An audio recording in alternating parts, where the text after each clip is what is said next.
বন্ধুরা খুব সহজেই নিজের মোবাইল থেকে ডিভিডি লিঙ্ক আছে কি নেই সেই স্ট্যাটাসটি চেক করতে পারবে। পুরো ভিডিওটি ভালো করে দেখো। প্রথমে তোমাদের ক্রম ব্রাউজার ওপেন করে নিই। এইখানে তোমরা এনপিসিআই যে ওয়েবসাইট আছে সেইটা সার্চ করবে। প্রথম যে ওয়েবসাইট আসবে তোমাদের কাছে এইটাতে ওপেন করবে। এরপরে তোমাদের সামনে এরকম পেজ ওপেন হবে। এখানে এই যে উপরে থ্রি ডটে ক্লিক করবে। এইখানে থ্রি ডট, এই থ্রি ডটটাতে ক্লিক করবে।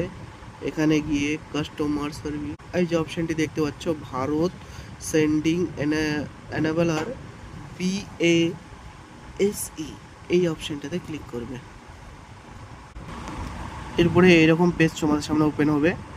এখানে অনেক কয়টা তোমরা অপশান দেখতে পাবে। তো মাঝখানের যে অপশানটি দেখতে পাচ্ছ আধার ম্যাপেড স্ট্যাটাস, তো সেইটাতে ক্লিক করবে। যে আধার ম্যাপেড স্ট্যাটাস এটাতে ক্লিক করবে। এইখানে আধার নাম্বার, তোমার আধার নাম্বারটা দেবে। আমি আমার আধার নাম্বারটা দিয়েছি এবং নিচে ক্যাপচার আছে, এটা ফিল আপ করেছি এবং চেক স্ট্যাটাস এখানে ক্লিক করব। এরপরে তোমাদের মোবাইলে একটা ওটিপি যাবে। এইবারে আমরা কনফার্ম টিপব। ওটিপি দেওয়ার পরে এইবার দেখে নাও, তোমরা বেশ ভালো করে দেখতে পাচ্ছ এইখানে আমার আধার নাম্বারের শেষ 4 অঙ্ক এবং এখানে অ্যানাবেড টু ডিভিডি, মানে আমার ডিভিডিটা একদম সম্পূর্ণ আছে ইন্ডিয়ান ওভারসিজ ব্যাংকের সাথে।